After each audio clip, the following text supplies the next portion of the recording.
Bonjour à tous et bienvenue sur La Retraite à 40 ans, le podcast pour prendre sa vie en main. Chaque dimanche, retrouvez une personne comme vous qui échange sans fil sur ses origines, ses ambitions, ses aspirations, sa relation à l'argent.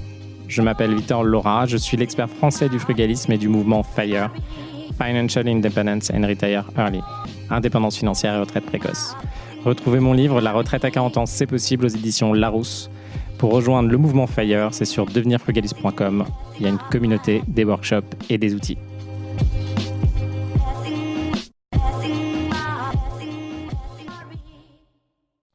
Bonjour à tous et bienvenue dans un nouvel épisode de La Retraite à 40 ans. Je suis en direct de Moscou ce dimanche 7 septembre et aujourd'hui on va parler de l'investissement à l'étranger et pourquoi c'est intéressant et pourquoi je suis à Moscou en ce moment. Alors on revient tout de suite sur les bases de l'immobilier. Déjà, quand est-ce qu'on doit se poser la question d'investir à l'étranger et pourquoi on le fait? Déjà, pourquoi on va chercher à investir à l'étranger? Il y a plein d'intérêts. Le premier intérêt, ça va être d'accéder à des rendements et des rentabilités beaucoup plus élevés. Alors, on se rappelle, en immobilier locatif principalement, il y a deux façons de gagner de l'argent. Il y a la partie cash flow et loyer, ou remboursement du capital. Donc, on va louer quelque chose 1000 euros, on va peut-être avoir 500 euros d'emprunt, on va avoir 200 euros de charge, il va nous rester 300 euros de cash flow à avoir impôt. C'est-à-dire que même si on a acheté le bien, il y a le remboursement qui est effectué par les loyers et il nous restera du cash flow qu'on peut utiliser. Et en plus, dans ces 500 euros de remboursement d'emprunt, on va avoir peut-être 250 euros de remboursement de capital. Donc, c'est ce qui va permettre de grossir ce qu'on a acheté, 250 euros qui vont être du remboursement d'intérêt, c'est-à-dire ce qui va à la banque. Quand on a un schéma simple comme ça, ce qu'on va chercher à faire, c'est trouver des opérations où finalement le coût de l'immobilier à l'achat est assez faible et on va pouvoir le louer pas mal. Moi, dans les rendements les plus importants, que j'ai vus de ce côté-là, on va retrouver par exemple les villas à Bali. Donc attention, le secteur évolue comme d'habitude. Vous vous rappelez, c'est comme les colocs, que je faisais à Roubaix. J'avais lancé des superbes colocs d'ailleurs avec, un journaliste de Brut. Donc, je te dis salut si tu es là. Et on a fait des colocs où on gagnait du 2 500 € de cash flow ayant tout emprunté en faisant une maison, à Roubaix. Ça marchait très bien avec des étudiants, de, l'EDEC principalement et des étudiants d'autres facs. La seule problématique, c'est que le marché de l'immobilier évolue. C'est-à-dire que quand vous avez une pépite pendant un moment, la pépite va être exploitée et quand cette pépite est exploitée, vous n'allez plus avoir les mêmes rendements parce qu'il y aura, beaucoup plus d'offres. Du coup, vous allez devoir vous ajuster sur les prix. C'est exactement ce qui se passe à Roubaix et potentiellement ce qui peut se passer, à Bali.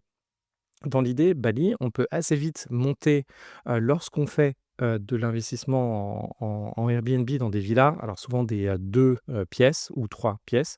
On peut monter à du 20-24-25 par an de rendement. C'est-à-dire que, le loyer, hors taxe annuel divisé par le coût total de l'investissement, on est dans du 24. Ce qui fait des rendements assez conséquents, on peut même faire plus. Ça, c'est une des premières raisons pour lesquelles on veut investir à l'étranger, c'est ce rendement. La deuxième raison, c'est finalement le rendement indirectement du capital. Il y a des endroits où la croissance économique est assez forte. Donc là, vous pouvez regarder l'évolution du prix de l'immobilier à Bali, l'évolution du prix de l'immobilier en Thaïlande.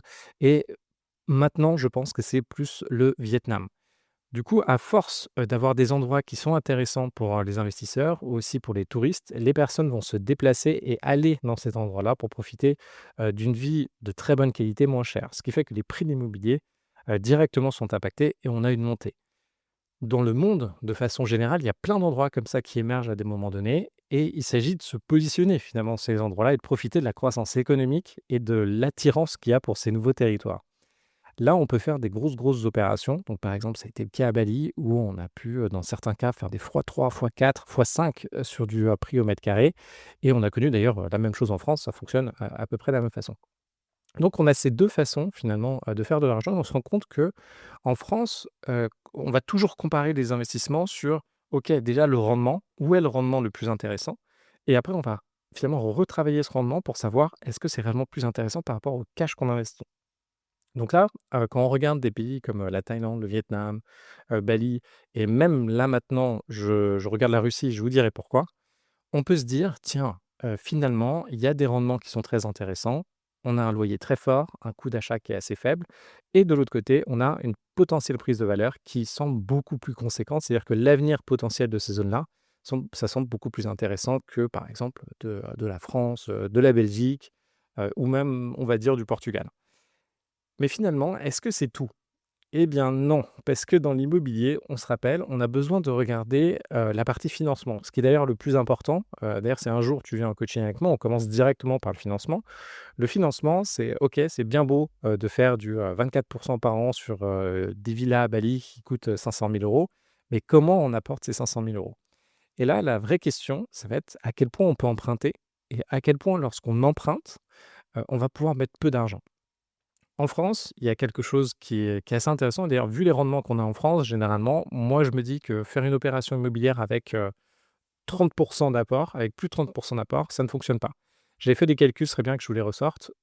Grosso modo, du 30 d'apport ou plus, si vous êtes dans un bel investissement, si vous mettez plus que 30 d'apport dans un investissement, vous allez gagner moins d'argent que si vous mettez vos 30 d'apport dans la bourse, qui aujourd'hui peut globalement faire du 10 par an avant les impôts et avant, l'inflation. On va enlever les impôts et l'inflation, pour différentes raisons, parce que dans pas mal de cas, on peut les éviter.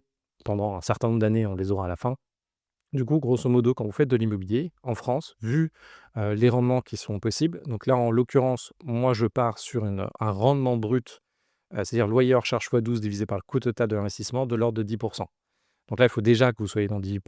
Et là, si vous êtes dans moins que 10, attention, ça complique les choses, donc c'est encore moins d'apport qui va fonctionner.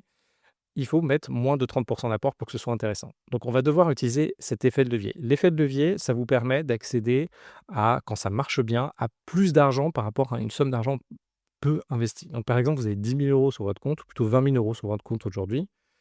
Disons qu'une banque classique va vous demander 10 d'apport en France pour faire une opération. Donc, vous allez pouvoir, avec 20 000 €, faire une opération à 200 000 €. À 200 000 € en France, vous pouvez faire des colocations, par exemple, et vous allez avoir en cash flow à la fin du mois l'équivalent d'une chambre. Donc, si vous louez une chambre 450 ou 500 € hors charge, vous allez avoir 450 ou 500 € de cash flow. Donc ça, c'est un très bel investissement qu'on peut faire en France. Moi, c'est quelque chose que je continue, à faire ici. D'ailleurs, n'hésitez pas à faire des petits tours sur la newsletter parce qu'en ce moment, j'ai tellement bien bossé cet été avec aussi les personnes qui sont dans le coaching que je me retrouve avec énormément de colocs. Donc je vais en reproposer en priorité aux personnes qui sont dans le coaching et si vous, ça vous intéresse, je j'ai mis un donc c'est parti, aujourd'hui, ça part aujourd'hui. Vous pouvez vous mettre sur la liste d'attente et je vous envoie ou du moins je vous propose, ce que j'ai en trop.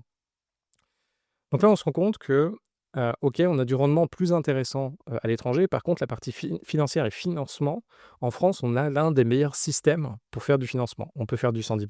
On a des taux qui sont bas, on a des taux fixes, sur une 20-25 ans et on peut même avoir des financements un petit peu plus exotiques. On verra ça, une autre fois. Donc c'est bien de vouloir faire de l'investissement étranger. La problématique, c'est qu'il faut du cash. Parce qu'à l'étranger, on va généralement vous demander, alors ça dépend où, mais dans les pays les plus structurés, ce sera du 20-30 de cash pour faire l'opération. Donc là, en l'occurrence, c'est exactement la même chose qu'on applique en France si vous êtes expatrié. Donc il y a une technique pour éviter ça. Mais globalement, vous demandez du 20-30 d'apport. Et après, il y a d'autres pays où finalement, on va aller chercher à mettre plus d'apport. Pourquoi? Parce que le financement sera plus compliqué à obtenir. Et dans certains pays, carrément, le premier financement ne sera pas possible, il faudra payer cash. Dans ces pays-là, donc par exemple Bali, vous voulez faire une villa demain et avoir ces rendements qui peuvent être très intéressants. Et d'ailleurs, je vous invite à écouter l'épisode. Alors, je crois qu'on l'a appelé Thomas. Le problème, c'est qu'il ne s'appelle pas Thomas en vrai. On a changé son prénom. Il a fait, vous pouvez regarder sur l'épisode de podcast sur Bali. Lui, il a fait beaucoup de colloques à Grenoble avant de se rendre compte que finalement, il avait du cash et il est allé faire des opérations à l'étranger dans des zones touristiques comme à Bali, où il a des villages, je crois, pas très loin de Sémignac ou de Canggu. Et finalement, ces villas-là, c'est ce qui lui permet, lui, de réellement être fire. Avec ses colocs, à Grenoble, il arrive à avoir un minimum de cash flow, un petit peu de cash flow, mais c'est pas ça qui lui permet d'avoir, je crois, aujourd'hui entre 15 et 20 000 € de cash flow. C'est principalement ces villas à Bali. Donc on va se rendre compte qu'on va avoir besoin de financement en cash et il va falloir aussi acheminer l'argent. Donc là, plus le temps passe, plus le système bancaire international est contrôlé. Donc il faut par exemple faire très attention. Si aujourd'hui vous avez une boîte à Dubaï et que vous faites un virement de votre compte perso vers votre boîte ou votre compte perso à Dubaï, la banque va vous vérifier et potentiellement on peut bloquer votre compte bancaire. Ça peut être la même chose avec les cryptos si vous en faites trop. Ça peut être la même chose, par exemple, quand vous êtes dans des pays comme là où je suis aujourd'hui, en Russie. Bonne chance pour envoyer de l'argent, c'est un calvaire. Alors, il y a plein de techniques qui existent. D'ailleurs, je vous ferai un épisode sur comment on peut faire transiter de l'argent. Par contre, il faut savoir que l'État français, un gros contrôle sur son système bancaire. Alors, il faut se mettre à la place à chaque fois de l'État français. L'objectif de l'État français, c'est un de survivre. Donc là, il est en pénurie d'argent et 2 de réussir à récupérer un maximum d'argent pour, garantir qu'il est toujours en vie. Et du coup, il va s'appuyer sur son système bancaire pour contrôler énormément ce que font les gens avec leur argent. Donc ça va être, diminuer le potentiel de pouvoir retirer de l'argent en cash. Donc ça, c'est principalement vrai en fonction de votre niveau de vie, vous pouvez plus ou moins retirer du cash.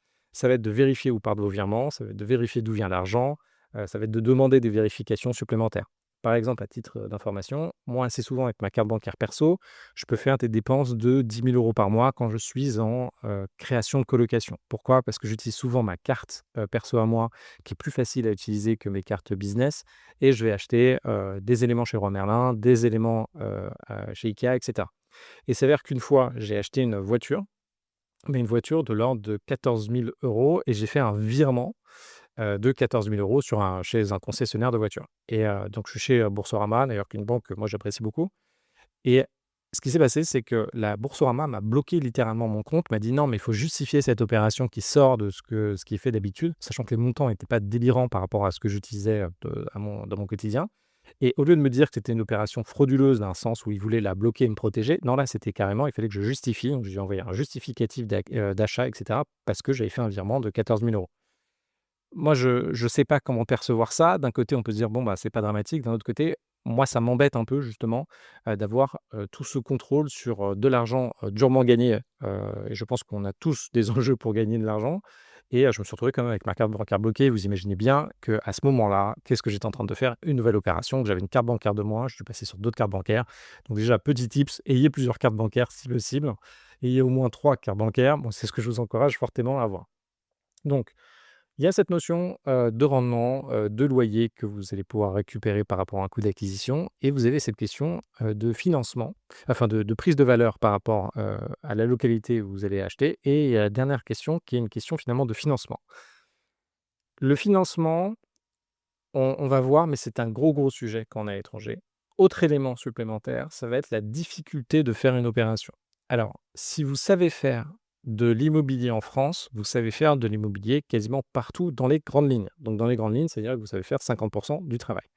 Après les autres 50 du travail, ça va être, la connaissance du marché, ça va être la connaissance justement du système, bancaire, ça va être la connaissance des travaux, ça va être la connaissance des produits qui fonctionnent et cetera.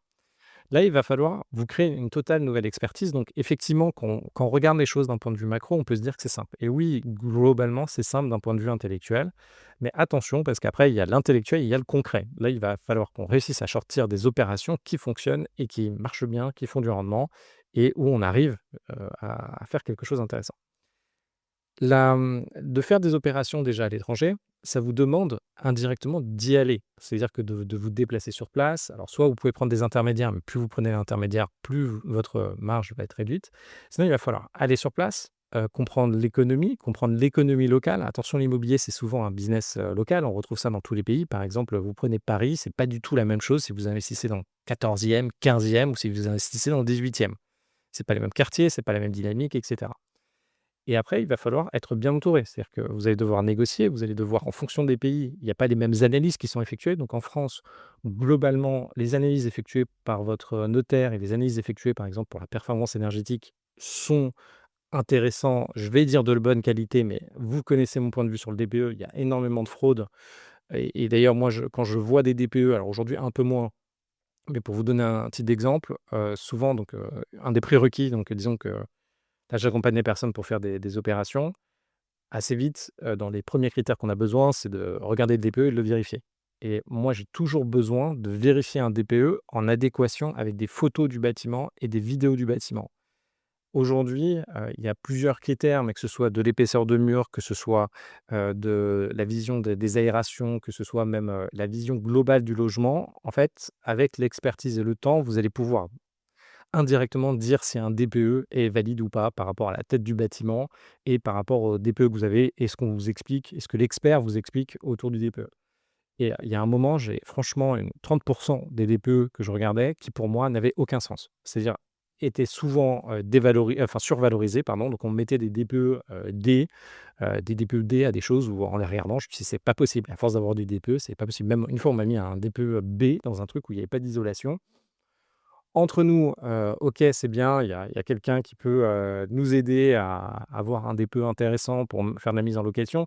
Mais indirectement, quand vous vous positionnez, ça dépend de votre point de vue, mais quand vous vous positionnez pour faire une acquisition, attention parce que vous avez des règles à respecter et surtout, il y a un point, assez fort en France, c'est que le coût de l'énergie est finalement, bah, comme dans pas mal de pays, assez conséquent. Donc si vous ne respectez pas, c'est pas l'histoire de respecter le DPE, c'est un bon sens économique. C'est un moment, OK, vous allez avoir faire une superbe opération, d'un point de vue financier, mais si les personnes qui vont vous louer votre appartement vont avoir 200 € d'électricité par mois, vous n'allez pas y garder longtemps. Sinon, il va falloir moduler, votre loyer. Donc au lieu de mettre, 500 € de loyer, vous allez devoir descendre à, 400, 300 pour que ce soit fonctionnel pour les personnes qui vont louer. C'est ça la réalité économique de ces logements-là. Finalement, les personnes ne vont pas vous les louer parce que simplement il y a trop de coûts, d'électricité, pour que ça fonctionne. Donc vous avez cet aspect, finalement, comment faire cet investissement à l'étranger et quels sont les enjeux? Premièrement, si vous faites un investissement à l'étranger, il va falloir indirectement vous déplacer là-bas, vous créer un nouveau réseau et répercuter l'expertise que vous avez en France sur de l'expertise à l'étranger. Alors c'est pour ça que je vous invite très fortement quand vous commencez à faire de l'immobilier, à le faire à côté de chez vous. Bon, si vous habitez à l'étranger, faites-le à l'étranger parce que vous habitez à l'étranger. Mais en gros, votre première opération immobilière, là j'en vois beaucoup, j'en accompagne beaucoup d'entre vous, il y a des réflexes à avoir, il y a une rigueur à avoir qui est à acquérir.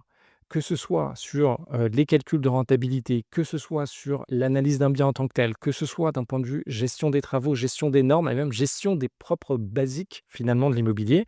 On ne se rend pas compte, il y en a pas mal, à acquérir et du coup faites-le vraiment à côté de chez vous pour que vous puissiez Heu, ne pas vous rajouter des difficultés. Faire un investissement à l'étranger, c'est comme choisir de faire un investissement à 3 heures de chez soi, mais là, on va avoir potentiellement d'ailleurs un investissement à 3 heures de chez soi, mais on va devoir prendre l'avion, donc on va prendre des transports, puis l'avion, puis arriver à l'étranger, puis arriver, localement, quelque part et cetera. Donc il y a toute cette difficulté d'avoir quelque chose qui est loin et potentiellement aussi quelque chose où il y a une différence culturelle. Donc déjà en interne, chez nous, quand on discute entre nous, alors si vous écoutez ce podcast, globalement, on doit avoir la même culture, parce qu'on doit avoir une culture de gens qui ont envie de se bouger, qui sont OK de parler d'investissement, qui sont intéressés par faire de l'immobilier, de la bourse et cetera et qui trouvent de l'accomplissement aussi là-dedans. Donc ça, c'est notre culture des gens qui sont ici et puis on est assez direct là-dessus. Vous discutez avec, je vais prendre par exemple des profs de français, vous discutez avec la majorité des profs de français, on est culturellement opposés. C'est-à-dire un prof de français ne va pas parler d'argent, un prof de français va indirectement dénigrer l'argent parce que pour lui, c'est pas ce qui est plus important et cetera. Enfin là, on a une culture vraiment différente. Donc on a les problématiques culturelles en interne. Donc déjà, si on prend simplement la France, avec des Français et cetera. Quand on part à l'étranger, là, il y a une autre gamme de problématiques culturelles. C'est-à-dire qu'il y a des choses qui se font chez nous et qui se font pas là-bas. Par exemple ici, parler d'argent en France, c'est pas bien vu et culturellement, c'est pas bon. Vous allez à l'étranger, culturellement, donc ça peut être principalement dans la gestion, des personnes. Donc j'étais, au Kenya, j'avais une boîte que j'ai passée de 10 à 80 personnes. C'était une boîte de livraison comme Uber Eats. Heureusement que mon numéro 2, Anthony, mon directeur des opérations, il était kényan. Pourquoi? Il était kényan et en plus kényan, heu, on va dire, plus international. C'est-à-dire qu'il y a une gamme de la population aujourd'hui, vous voyez, je pense que vous en faites partie, où dans n'importe quel pays, vous pouvez trouver quelqu'un qui culturellement est très proche de vous, alors qu'il est suisse ou il est kényan ou il est américain parce que on est dans une gamme de personnes qui travaillent en fait on est enfin qui vit un peu à l'international et qui a des expériences à l'international. Donc on se ressemble un peu dans cette gamme de personnes. C'est une espèce de mondialiste, de personnes qui ont un peu bougé, mondialisme, de personnes qui ont bougé un petit peu partout. Donc cet Anthony avait cette connexion-là, un petit peu. Son père avait des business, il avait des restaurants, des gros restaurants à Nairobi et on avait cette connexion où on se comprenait. Il avait aussi la maturité de comprendre que ce que je faisais était dans mon cadre aussi culturel. Par contre, dans mes équipes, j'avais beaucoup de bikers. Donc ces bikers, c'est pas les personnes qui sont le plus ouvertes sur le monde, c'est les personnes qui attendent toute la journée sur une moto à des angles de rue, à Nairobi. Alors je pense que ça existe toujours et c'est eux qui font, indirectement, qui faisaient des livraisons, de nourriture qu'on avait. Et ces personnes-là, elles sont restées à Nairobi, restées dans certains quartiers. Il y a une différence culturelle qui est assez importante et principalement sur la façon aussi d'interagir, avec les gens. Au Kenya, par exemple, donc une de mes sœurs qui a une boîte là-bas m'a prévenu, on ne peut pas hausser le ton ou mettre la pression sur quelqu'un. Parce que, dire à quelqu'un, par exemple, une personne est en retard et hausser le ton sur la personne va vraiment le prendre physiquement. Il y a pas de filtre sur la partie, pression que nous, en France, on peut plus tolérer.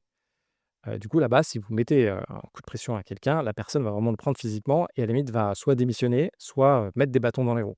En France, on peut un peu, dire à quelqu'un: «Écoute, là, ça va pas, ça me convient pas, ça, c'est pas bon». Au Kenya, il faut faire très attention, la limite entre le trop est très, très vite atteinte et c'est la même chose exactement sur l'immobilier. Vous allez, faire un chantier, à Bali, par exemple, où j'étais, sur des chantiers de villas. Les personnes qui sont sur place, déjà, n'ont pas forcément la même connaissance technique et le même niveau de base qu'on peut avoir en France. Ce qui est normal, il faut quand même dire que c'est des gars, souvent, bon, bah, ils arrivent, c'est leur première expérience, il y a pas d'ailleurs, pas du tout d'éléments de sécurité. Ils n'ont jamais coulé, du béton, ils n'ont jamais coulé du béton armé, du coup, ils ne savent pas, en fait, à quoi ça sert, les barres dans le béton armé et cetera, donc ils les mettent du mauvais côté.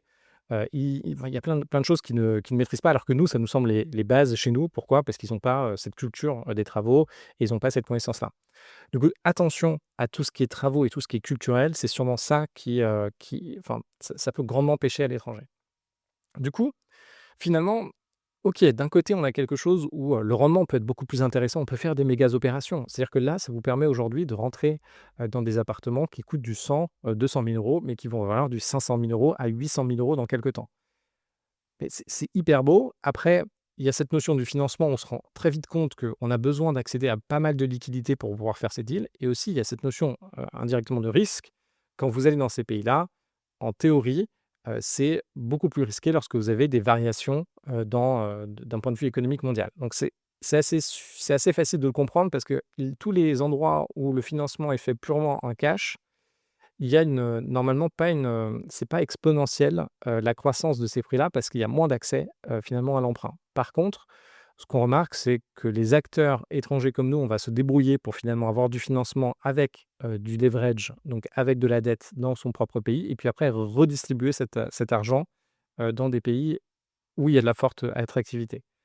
Ce qui se passe, c'est lorsqu'il y a des crises, généralement, ces pays-là ont des variations beaucoup plus fortes, donc il faut faire attention à ce risque-là. On peut avoir quelque chose qui va varier de 20, 40, 50 et du coup, être capable, dans ces périodes de crise, de ne pas céder. Le plus gros problème qu'on a dans l'investissement, c'est soit une pression psychologique où effectivement on a investi, par exemple en bourse, vous investissez, vous avez 100 000 €, ça devient 200 000 €. Vous avez connu des phases de croissance avec un tout petit peu de décroissance de temps en temps, puis à un moment, ça retombe sur du 140 000 €. Et là, la vraie question, c'est est-ce que, d'un point de vue intellectuel, vous êtes capable de rester dans le marché? Et deuxièmement, c'est est-ce que, d'un point de vue global, sur votre situation globale dans votre vie, vous êtes capable de laisser cet investissement en cours? Il faut se rendre compte que généralement, les périodes de crise sont, multisectorielles et impactent plusieurs éléments. C'est-à-dire que vous allez pouvoir non seulement perdre votre taf et en plus, avoir perdu de valeur sur votre investissement et de devoir sortir finalement votre cash parce que vous avez un autre investissement quelque part qui se passe mal ou même vous, à titre personnel, vous avez besoin de sortir l'argent parce que c'est une situation difficile. Donc nous, ce qu'on va chercher à éviter au maximum parce que en fait, ces phases de down, c'est là où ça peut, grosso modo, grandement nous tuer d'un point de vue investissement et ça, on va chercher à l'éviter au maximum. Une fois qu'on sait tout ça sur l'étranger, finalement, quand est-ce qu'il faut investir à l'étranger? Alors, moi, je pars du principe, il y a pas de vérité absolue, hein, il y a plein de façons, il y a plein d'éléments. Moi, je pense, si aujourd'hui, parce qu'il y a de fortes chances que ce soit votre cas, si vous êtes en France aujourd'hui et que vous avez, un taf à peu près stable parce que ça évolue, mais grosso modo, pour être le saint graal pour investir, en France, il faut avoir une trentaine d'années, être, en CDI et potentiellement en couple. Vous êtes dans ce stade-là. Est-ce que j'irai tout de suite investir à l'étranger? Je ne pense pas. Moi, ce que je commencerai à faire, vous avez la chance d'être dans un pays, à mon avis, il faut exploiter le potentiel de chaque pays. Vous êtes de la chance d'être dans un pays où le prêt bancaire est, simple à obtenir avec des bonnes conditions. Moi, je prendrais ça comme un jeu, comme un exercice. Je ferai mes premières opérations en France et comme d'habitude, vous me connaissez, j'en ferai beaucoup. J'aurai une ambition assez conséquente. On se rappelle, dans l'immobilier, avec du 110 de leverage, donc c'est-à-dire vous empruntez le prix de l'immobilier plus les frais de notaire, plus les frais de cautionnement. Frais de cautionnement, c'est parce que vous allez faire une hypothèque sur votre bien, donc grosso modo, c'est du 1 à 2-3. Si vous faites du 110, vous pouvez avoir du 4 de cash flow. Donc si vous mettez, 600 000 € dans des biens immo, donc vous multipliez par exemple des colocs à 200 000 €, vous atteignez 600 000 € d'investissement. vous allez réussir à avoir du 2 000 € de cash flow. Ça, si vous faites bien, en France, vous pouvez le faire et moi, je serais vous, je me concentrerais là-dessus à fond. Je ferais ça pendant 1, 2 ans, je multiplierais les opérations.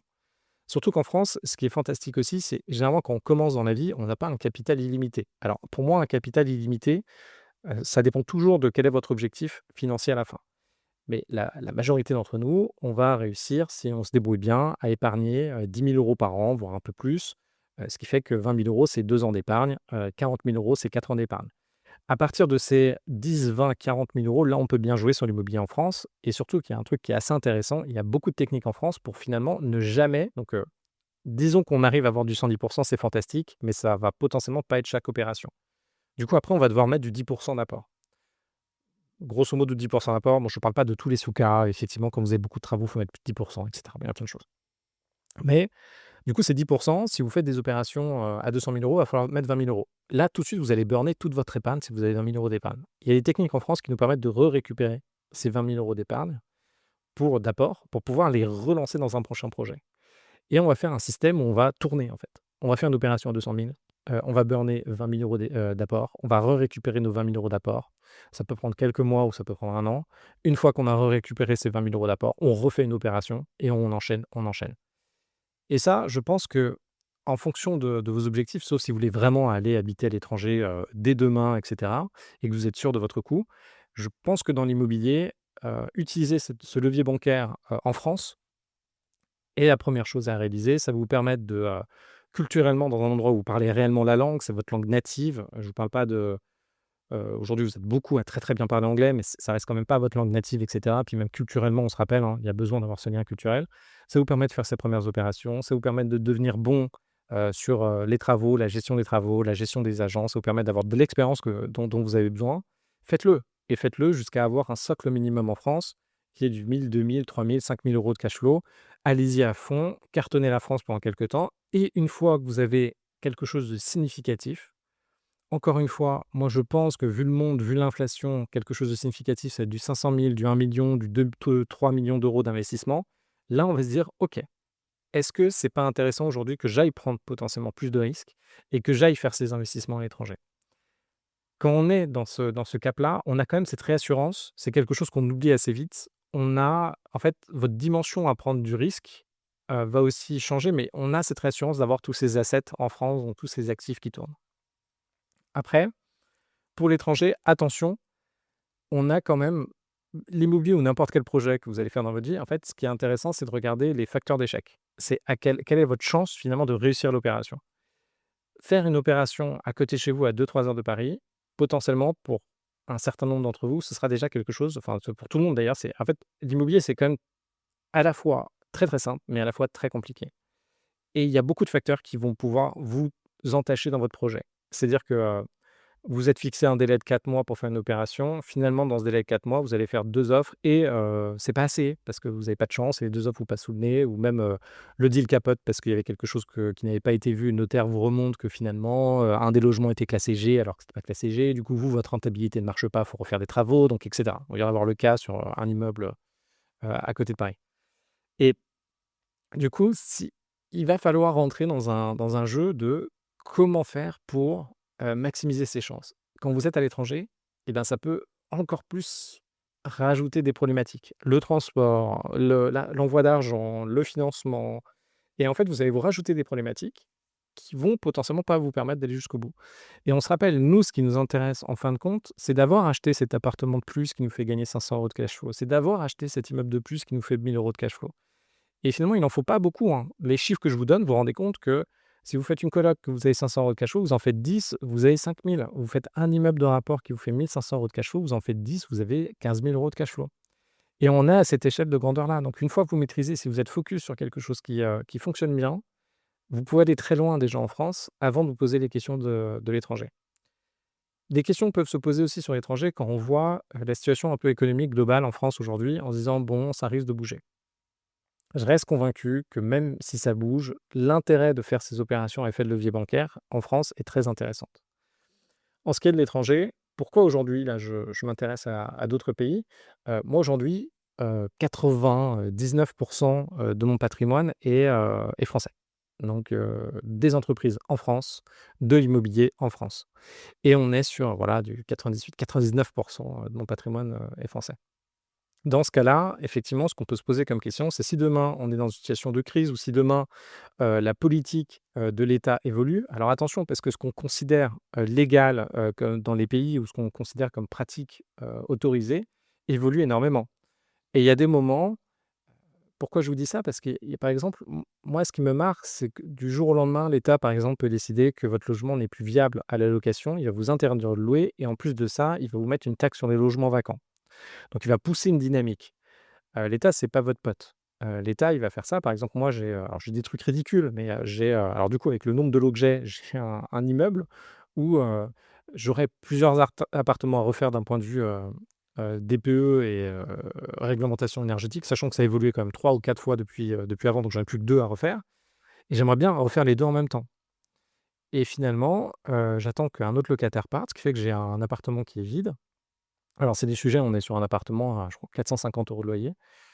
Et j'attends, en fait. Et là, du coup, je me tape une, taxe sur les logements vacants chaque année et en fait, c'est alors j'aime bien ce terme qui est souvent employé, c'est un peu double peine, quoi. Donc je me retrouve à faire ça, plus, je sais pas 3 000, je crois que j'ai 3 500 € de taxe foncière là-bas et à un moment, je me dis: «Donc c'est un peu gonflé quand même leur système» et pareil, j'ai eu un gros choc une fois où, il y a eu j'avais une problématique avec l'Urssaf, je devais, je sais plus combien, 80 € je crois avec l'Urssaf et là, ils m'ont bloqué 80 000 € sur mon compte bancaire, pile en fin de mois, là où je devais payer, des prestataires dans un organisme de formation. C'était il y a quelques années de ça, il y a 5-6 ans et là, je me suis dit: «OK, on est quand même dans un pays où on peut se retrouver, bloqué comme ça» ou sinon, pareil avec les véhicules d'investissement, que ce soit, Fire Invest, donc on s'était regroupés pour reprendre des boîtes, on a fait des opérations. Là, on est en train de le clôturer. On va sûrement, pourquoi pas en relancer un l'année prochaine, je vous tiendrai au courant et un autre, Fire NFT, on s'était regroupés entre nous pour faire des investissements dans les NFT, dans les cryptos. Lorsque, on a restitué les fonds, donc sur, Fire NFT, c'était des virements de l'ordre de 3 millions d'euros et ils m'ont bloqué d'un seul coup, ma banque historique d'ailleurs m'a bloqué, énormément de mes comptes et une fois qu'elle m'a bloqué mes comptes, m'a envoyé un courrier en me disant: «Écoutez, vos comptes sont bloqués, on vous envoie, le solde, de votre, le solde de l'argent que vous avez sur votre compte, par chèque». Et donc là, dans la nature, paf, vous vous retrouvez avec des chèques de 30, 80 000 €, voire plus et vous êtes là: «OK», donc c'est des chèques de banque, vous dites: «OK, où est-ce que ça arrive?» et cetera et on vous clôture vos comptes, vous n'y avez plus accès pour revoir les opérations et tout, vous ne pouvez plus et quand vous êtes dans ce genre de situation alors, nous, en France, on n'est pas très habitués à ça. Il faut se dire qu'à l'étranger, ça va beaucoup plus vite. Par exemple, pour vous donner un ordre d'idée, là, pour venir à Moscou, j'ai envoyé, enfin, on ne peut pas utiliser, je vous ferai un épisode là-dessus, on ne peut pas utiliser, nos cartes bancaires. Donc Visa, Mastercard, ça a été coupé, donc les systèmes ne marchent pas. Donc la seule façon, c'est que là, par exemple, avant de partir à Moscou, j'ai retiré, plus de 1 000 € en cash pour avoir du cash et pour réserver mon hôtel, j'ai envoyé de l'argent, du coup, à mon ex en crypto et elle a reçu cet argent en crypto, elle l'a envoyé sur son compte en russe pour après payer l'hôtel. Seul problème, c'est qu'en Russie, que le contrôle des cryptos est peut-être l'équivalent de ce qu'on avait il y a quelques années en France, c'est très, très contrôlé. Pourquoi? Parce qu'ils se rendent compte effectivement, ils ont peur que je pense les capitaux russes s'en aillent et puis, ils se rendent compte qu'il y a un véritable enfin, c'est une réelle utilité la crypto ici pour envoyer de l'argent et du coup, elle s'est retrouvée avec son compte bancaire bloqué, simplement pour qu'elle puisse me réserver mon hôtel, là où je suis aujourd'hui et en fait, toutes ces notions et on se rend pas compte, c'est eux pareil, enfin, il y a plein de quand vous allez dans cet univers-là, un peu international, vous vous rendez compte qu'il y a des choses qui sont plus ou moins, fonctionnelles et le risque est plus important. Pareil sur du PayPal, avec la PayPal Mafia, enfin pas la PayPal Mafia, mais avec, des éléments. Bref, ce que je veux vous dire, c'est qu'il y a de l'étranger, aujourd'hui, moi, ce qui m'intéresse, c'est d'aller dans des pays où je veux effectivement avoir de la très forte croissance et je vais pouvoir prendre du risque. Là, je regarde beaucoup en ce moment, le Vietnam, je regarde la Thaïlande, mais la Thaïlande, c'est un peu fini. Bali, ça m'intéresse quand même, mais attention, il y a des notions, d'expropriation et je regarde la Russie. La Russie, ce qui m'intéresse, c'est, bon, là, on est dans un contexte compliqué, mais dès que cette guerre va évoluer, il faut quand même se dire que les taux immobiliers en Russie sont de l'ordre de 20. Donc quand vous empruntez sur 20 ans, vous avez du 20. Si vous regardez la courbe de ce que ça donne en termes d'intérêt, c'est énorme. Vous pouvez, apporter 50 de la somme et faire, finalement une transaction financière avec 50 d'endettement. On est dans une capitale, Moscou, où il y a des endroits où finalement nous, ce qu'on a tendance à pratiquer, donc en France, les colocations, plutôt bien établies, les investissements dans les zones un peu sensibles. Moscou, à mon avis, beaucoup de pépites sont là-bas. On peut trouver du 10 voire plus, de rendement et surtout, je suis convaincu que la valorisation, de l'immobilier en Russie, principalement là où il y a de l'argent, donc Moscou, pourquoi pas Saint-Pétersbourg, là j'y vais dans quelques jours, a une forte, tendance à pouvoir, prendre de la valorisation. Donc ça m'intéresse. D'ailleurs, je vous dirai un peu, ce que j'investis. Je suis en train de filmer aussi ce que je fais ici, donc je vais vous montrer concrètement, alors j'espère que ça va être bien. Je suis pas un ouf de vlog, mais j'essaie de tout filmer, j'essaie de vous expliquer comment je trouve des gens pour m'aider à parler russe aussi, à traduire, combien ça va me coûter aussi de faire ces opérations. Bref, je suis convaincu qu'il y a du fort potentiel dans des beaux actifs, dans un pays comme la Russie qui pour moi, bon, ça reste quand même globalement, il y a de l'instabilité et des risques, mais ce qui est intéressant dans le monde d'aujourd'hui, c'est qu'on se rend compte que finalement la stabilité financière, qu'on a connue en France et que moi j'ai connue, ça se dégrade indirectement et on arrive dans un pays sous tension.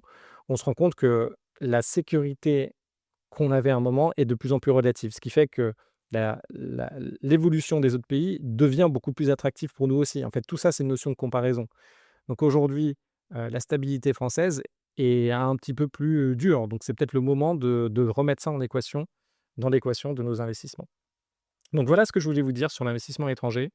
En bref, moi je pense littéralement que l'essentiel, c'est de commencer à côté de chez vous, de faire beaucoup d'opérations, quitte, après les revendre. Ça vous permettra d'apprendre comment faire tout ça. Ça vous permettra d'avoir un socle minimum et surtout de profiter de belles opportunités en France. Et après pour l'étranger, donc il y en a beaucoup d'entre vous qui sûrement viennent, du Maroc, d'Algérie, qui peuvent être des pays très intéressants. Alors attention, encore une fois, quand vous allez, dans des pays où il y a quelque chose qui marche très bien, je dirais pas trop bien, mais très bien, attention à la concurrence à venir. Donc, c'est pareil pour Marrakech, il y a une grosse phase de hype, moi, quand j'avais, 14 ans, avec les riads et cetera et après ça a énormément chuté et là, ça c'est revenu il y a quelques années, mais les rentabilités que vous avez, quand vous commencez une opération, n'oubliez pas que ça risque d'être, temporaire. Parce que surtout dans ces opérations où vous faites de la courte durée, où en fait, dès qu'un secteur est intéressant, tout le monde va venir et après les prix vont stabiliser, les prix vont s'ajuster dans le temps. Donc attention à ça. Effectivement, il y a un gain, je pense, ça dépend quand vous rentrez dans la cour, mais il y a un gain à faire sur le patrimoine. Mais après, attention à ne pas faire tous vos calculs avec les meilleurs cas possibles de ces investissements. Bon, au moins, ça vous permet d'avancer, mais vous risquez de déchanter un peu sur ces montants-là. Donc en tout cas, moi je vous souhaite bonne chance. N'hésitez pas à m'envoyer des petits Insta si vous faites des investissements à l'étranger. Franchement, envoyez-moi sur LinkedIn et sur Insta dites-moi un petit hi, dites-moi ce que vous faites. Moi, ça m'intéresse énormément. Pareil là en Russie, je vous remercie parce que j'ai pas mal d'entre vous, qui sont soit, franco-russes, soit qui sont mariés à une Russe, soit inversement, qui m'ont contacté, qui m'ont envoyé des idées et des deals. Donc ça aide beaucoup. N'hésitez pas à m'envoyer tout ça. Moi, je suis hyper preneur. N'hésitez pas, encore une fois, il me reste quelques places dans mon coaching si vous voulez venir. Là, on cartonne en ce moment. Allez sur la newsletter aussi. Vous allez pouvoir récupérer, des deals. Donc, vu qu'on cartonne, bah, j'ai plein de deals en fait, qu'on va pas pouvoir, financer, parce que ça va faire un petit peu trop d'un coup. Je suis très ambitieux, mais de temps en temps, c'est comme ça et je vous tiens au courant, de la Russie. Je vous réserve un petit vlog sur comment ça se passe, et aussi les investissements. J'aimerais bien, là, en concrétiser un d'ici une dizaine de jours. Donc, je vais faire des visites, cette semaine normalement et je vous tiens au courant. Ça me fait très plaisir de vous retrouver et je vous dis à très vite.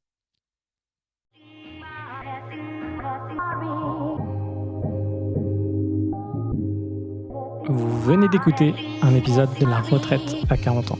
N'hésitez pas à en parler autour de vous, à vous abonner, à rajouter 5 étoiles et à mettre un petit commentaire. Ça nous aide vraiment beaucoup. Pour être informé des nouveautés, rendez-vous sur devenirfrugaliste.com. Une question, je réponds sur LinkedIn, Victor Lora, Lora. Et surtout, n'oubliez pas, vous êtes déjà au top. À très vite.